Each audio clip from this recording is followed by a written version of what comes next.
የፋኖ ታጣቂዎች ወደ አዲስ አበባ የሚወስደውን መንገድ እንደተቆጣጠሩ ሲናገሩ ውለዋል። ከአዲስ አበባ ወደ ደሴ በሚወስደው መንገድ ወሳኝ ከተማ የሆነችውን ደብረ ሲናን እንደተቆጣጠሩ ታጣቂዎቹ በፕሮፓጋንዳ ልሳናቶቻቸው በኩል ሲናገሩ ተደምጠዋል። መንግስት በበኩሉ ደብረ ሲናን ለመቆጣጠር የመጣውን ኃይል እንዳመጣጡ መልሼዋለሁ ሲል የገደላቸውንና የማረካቸውን የፋኖ ታጣቂዎች ቁጥር ይፋ አድርጓል። በዝርዝር እናስደምጣችኋለን። በመጨረሻም እንደተፈራ ሆነ ከኢትዮጵያ ቅርብ ርቀት ድንበር ላይ ክተት ታውጇል። ጠመንጃችሁን አንሱ ተብሏል። እስራኤል ለሶማሌላንድ የሰጠችውን እውቅና ተከትሎ አልሸባብ ድፍን የሶማሊያ ህዝብ ጠመንጃቸውን እስራኤል ላይ እንዲደግኑና እንዲያነሱ አዟል። ማንኛውም የሰለጠነና መሳሪያ ያለው በተለይ ወጣቶች ካሉበት ቦታ ሆነው በእስራኤል ላይ ጦርነት መጀመር አለባችሁ ሲል ተደምጧል። ተሰሙታላችሁ። ሻዕቢያን ከስልጣን አስወግዳለሁ ብሎ የሚንቀሳቀሰው ኃይል በአሰብ ድንበር አቅራቢያ እርምጃ ጀምሯል። በስፍራው ከፍተኛ የኃይል ክምችት ያስቀመጠው ሻዕቢያ ለኢትዮጵያ ያዘጋጀው ጦር በዚህ ኃይል ጥቃት እንደደረሰበት ተነግሯል። በኢትዮጵያ ታዛ ስር ተጠልሎ የሚንቀሳቀሰው ይኸው አማጺ ኃይል በቅርቡ አስመራ ላይ ጠብቁኝ እያለ ነው። ይህ የቡድኑ እርምጃ የጀመረው ደግሞ የአሜሪካው ከፍተኛ አምባሳደር ፕሬዝዳንት ኢሳያስ አፈወርቂ እንደ ኮሎኔል መንግስቱ ኃይለማርያም በቅርቡ ይፈረጥጣሉ ባሉ ማግስት ነው። በዝርዝር እንቃኘዋለን። እነ ክርስቲያን ታደለ የታሰሩት በማንነታቸውና በፖለቲካ አቋማቸው አይደለም ሲል መንግስት ይፋ አደረገ። ይህ የመንግስት አቋም እያነጋገረ ይገኛል። የፓርላማ አባሉ በበኩላቸው አቶ ክርስቲያን ታደለን ጨምሮ በርካታ የአማራ ተወላጅ እስረኞች ከባድ የሰብአዊ መብት ጥሰት እየተፈጸመባቸው ነው ሲሉ ከሰዋል። አክብሮታዊ ሰላምታችን በያላችሁበት የዓለም ዳርቻ ይድረሳችሁ። የተወደዳችሁ የአንድ አፍታ ቤተሰቦች ከአንድ አፍታ ለምሽት የተደመጡና የተመራረጡ ወቅታዊ መረጃዎችን አጠናቅረናል። አሁን ወደ መረጃዎቹ እናመራለን።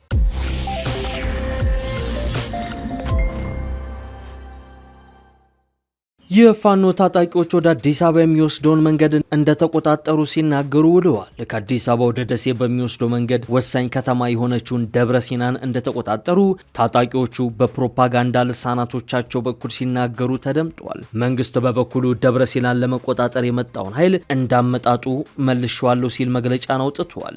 በሰሜን ሸዋ ቀጠና የተሰማራው የመከላከያ ሰራዊት የልዩ ዘመቻ ኮማንዶ ኃይልና በአካባቢው የሚንቀሳቀሰው የፋኖ ታጣቂ ኃይል ደብረ ሲና ከተማ ላይ ትንቅንቅ ሲያደርጉ ውለዋል። በአዲስ አበባ ደሴ ዋና መስመር ላይ የምትገኘው ደብረ ሲና ከተማና አካባቢው ለሰዓታት የዘለቀ ውጊያ መካሄዱን ሁለቱም ተፋላሚ ኃይሎች በየፊናቸው ሲናገሩ ውለዋል። አማጺ ኃይሎቹ ከተማዋን እስከ መቆጣጠር የዘለቀ ጥቃት መፈጸማቸውን ሲገልጹ፣ በአካባቢው የተሰማራው የልዩ ዘመቻ 104ኛ ኮማንዶ ክፍለ ጦር ደግሞ ጽንፈኛውን እንዳመጣጡ መልሼዋለሁ ሲል መግለጫን አሰራጭቷል። ኮማንዶ ኃይሉ ደብረ ሲና ከተማን ለማጥቃት አሰፍስፎ የመጣውን የፋኖ ኃይል ሙትና ቆስለኛ አድርጌ መለስኩት ሲል አስታውቋል። ኮማንዶ ኃይሉ ድል ቀንቶኛል ባለበት በዚህ ውጊያ 2 የፋኖ ታጣቂዎችን ገድሎ 4 የሚሆኑትን ደግሞ እንደማረከ ገልጿል። ከባድ ውጊያ ያስተናገደችው ደብረ ሲና ከተማ ከሰዓታት በኋላ ወደ መደበኛ እንቅስቃሴዋ መመለሷንም የአካባቢው አስተዳደር አስታውቋል። አካባቢው የሚንቀሳቀሱት የፋኖ ታጣቂዎች በበኩላቸው ወደ ከተማዋ በ2 አቅጣጫ ገብተን ኦፕሬሽን ፈጽመናል የሚል መረጃን አሰራጭተዋል። ለሰዓታት ከዘለቀው በዚህ ከተማ ከተደረገው ውጊያ በኋላ ታጣቂዎቹ ወደኋላ አፈግፍገው መንግስት አካባቢውን ሙሉ ለሙሉ ተቆጣጥሮታል። ሻዕቢያን ከስልጣን አስወግዳለሁ ብሎ የሚንቀሳቀሰው ኃይል በአሰብ ድንበር አቅራቢያ እርምጃ ጀመረ። በስፍራው ከፍተኛ የኃይል ክምችት ያስቀመጠው የሻዕቢያው አገዛዝ ለኢትዮጵያ ያዘጋጀው ጦር በዚህ ኃይል ጥቃት እንደደረሰበት ታውቋል። በኢትዮጵያ ታዛ ስር ተጠልሎ የሚንቀሳቀሰው ታጣቂ ኃይሉ በቅርቡ አስመራ እንገናኝ ብሏል። በእርግጥም ሻዕቢያ ጭንቅ ውስጥ ገብቷል። ስልጣኑንና አሰብን ላለማጣት የሞት ሽረት ላይ ይገኛል። በተለይም ኢትዮጵያን ማዕከል አድርገው የሚንቀሳቀሱ ታጣቂ ኃይሎች የወገብ ቅማል ሆነውበታል። ጸረ ሻዕቢያ እንቅስቃሴ ከሚያደርጉ ቡድኖች መሃል አንዱ የሆነው የቀይ ባህር አፋር ዲሞክራሲያዊ ድርጅት በይፋ የኤርትራ ጦር ላይ እርምጃዎችን እያደረገ ይገኛል። ካለፈው ቅዳሜ አንስቶ ከፍተኛ ቁጥር ያለው ጦሩን ማንቀሳቀስ የጀመረ ሲሆን በትላንትናው ዕለትም የሻዕቢያ ጦር ላይ የደፈጣ ጥቃት መጣሉን አስታውቋል። ቡድኑ ባጋራው መረጃ በዚህ የደፈጣ ጥቃት ጥቂት የማይባሉ የሻዕቢያ ወታደሮች ጉዳት ደርሶባቸዋል። ስለ ጉዳዩ ዝምታን የመረጠው የአስመራው አገዛዝ ሌላ ውጥረት ውስጥ ገብቷል። የኢትዮጵያን ጦር ሲጠብቅም ታጣቂው ኃይል የሰነዘ የሰነዘረበት ጥቃት ራስ ምታት ሆኖበታል። ከኢህአዴግ ዘመነ መንግስት አንስቶ በ4 ኪሎ መንግስት ሲደገፍ የቆየው ይኸው ታጣቂ ኃይል በተለይም ባለፉት 2 ዓመታት ወታደራዊ ጡንቻውን እያፈረጠመ ይገኛል። ባለፈው ሳምንትም በአዲስ አበባ ሸራተን ሆቴል መግለጫን ሰጥቶ ነበር።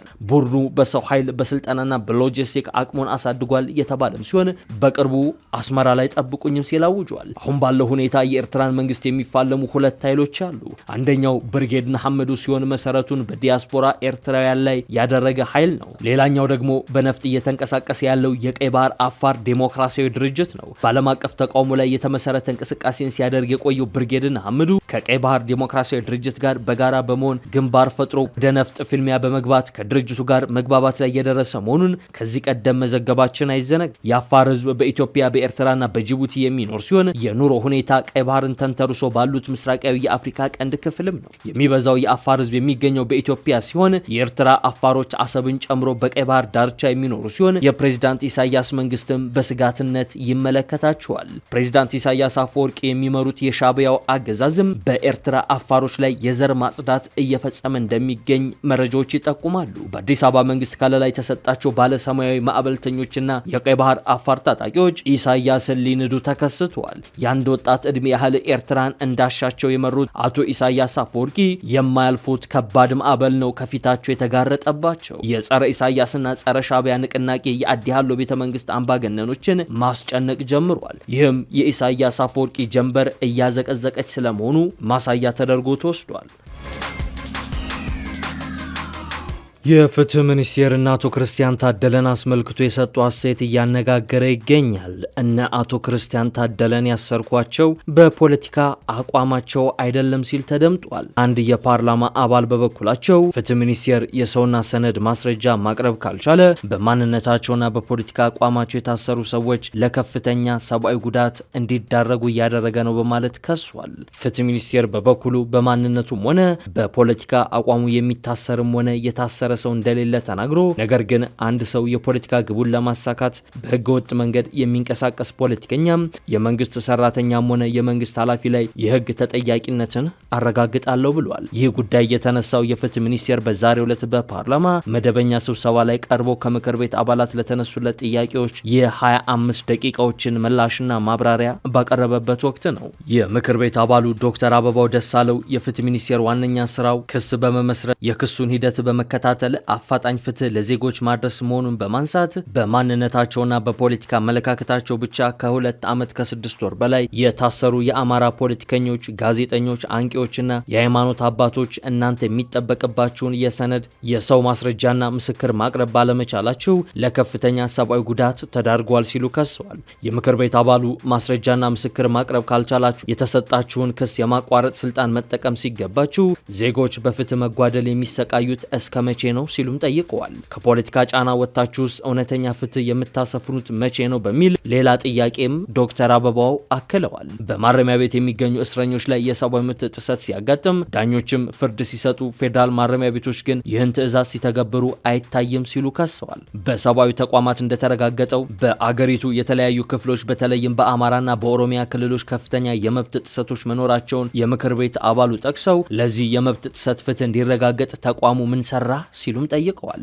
ለጥያቄዎቹ ምላሽ የሰጡት የፍትህ ሚኒስቴሯ ወይዘሮ ሀና አራያ ስላሴ በማንነቱ አሊያም በፖለቲካ አቋሙ ብቻ የከሰስኑም ሆነ ፍርድ ቤት ያቆምኑ ሰው የለም ሲሉ አስተባብለዋል። ነገር ግን ይላሉ ሚኒስቴሯ፣ ነገር ግን አንድ ሰው የፖለቲካ ግቡን ለማሳካት በህገ ወጥ መንገድ የሚንቀሳቀስ ከሆነ ፖለቲከኛም የመንግስት ሰራተኛም ሆነ የመንግስት ኃላፊ የህግ ተጠያቂነትን እናረጋግጥበታለን ሲሉ መልሰዋል። ህገ መንግስታዊ ስርዓቱን መጠበቅ ማለት ማንኛውም ሰው ከህግ በታች ነው ያሉት ሚኒስቴሯ በህጉ በተቀመጡ ገደቦች ነው የትኛውም የፖለቲካ አጀንዳ ሊከናወን የሚችለው ሲሉ መልሰዋል። ስለዚህም አሁንም በክስ ሂደት ላይ ያሉ ጉዳዮቻችን በሙሉ ህገ መንግስቱን፣ ህገ መንግስታዊ ስርዓቱንና ሌሎች ህጎችን ማስጠበቅ ላይ ያተኮሩ ናቸው ብለዋል። በአቃቢ ህግ በኩል ምስክሮችንና ሰነዶችን ማቅረብ ላይ ችግር አለ የሚለውን ሲመልሱ ደግሞ እኛ ምስክር ሳናቀርብ የተጓተተም ሆነ የቀረ ጉዳይ የለም፣ ምስክሮችም ሰነዶችም ይቀርባሉ ሲሉ ወይዘሮ ሀና ተናግሯል። ነገር ግን መገንዘብ ያለብን የሽብርና ተመሳሳይ ውስብስብ የሆኑ ወንጀሎች ላይ ክርክሩ ረጅም ጊዜ የሚወስድ ነው። ጉዳዩም ውስብስብ ስለሆነና ብዙ ምስክሮች ስለሚጠራ ብዙ ሰነዶች የሚቀርቡበት እንዲሁም ደግሞ ከመጀመሪያ ደረጃ መቃወሚያዎች ጀምሮ በየደረጃው እያንዳንዱ ጭብጥ ላይ ክርክር ተደርጎ ብይን የሚሰጥበት ስለሆነ ሂደቱ በራሱ የሚወስደው ጊዜ አለ ሲሉ አስረድተዋል። ይህ ማለት ግን ይላሉ ሚኒስትሯ፣ ይህ ማለት ግን የወንጀል ምርመራና ክስ ሂደቱ ቅልጥፍና የምንፈልገው ደረጃ ነው ማለት አይደለም በማለት መልሰዋል። የወንጀል ተጠያቂነትን ማረጋገጥ ከባድ ስራ ስለሆነ ውሳኔውም አንድ ሰው ስለፈለገ ብቻ ማስወሰን አይቻልም ሲሉ ያስረዳሉ። በግጭት ውስጥ የሚፈጸሙ ጥቃቶችን በተመለከተ ደግሞ መንግስት ችግሩን ለመፍታት ሁለት የመፍትሄ መላዎችን እየተከተለ ነው ይላሉ። በግጭት ውስጥ የመብት ጥሰት እንደሚፈጸም ያስረዱት ሚኒስቴሯ ግጭትን ለማስቆምና ችግሮችን በዘላቂነት ለመፍታት የሀገራዊ ምክክር በስራ ላይ ነው። በግጭት አውድ ውስጥ ለተፈጸሙ የመብት ጥሰቶች ደግሞ በሽግግር ፍትህ ለመፍታት እየሰራን ነው ብለዋል። ይህ እንዳለ ሆኖም የመንግስት የጸጥታ አካላት ግጭት ባለባቸው አካባቢዎች ላይ የህግ ማስከበር ስራን እየሰሩ ነው በማለት ተደምጠዋል።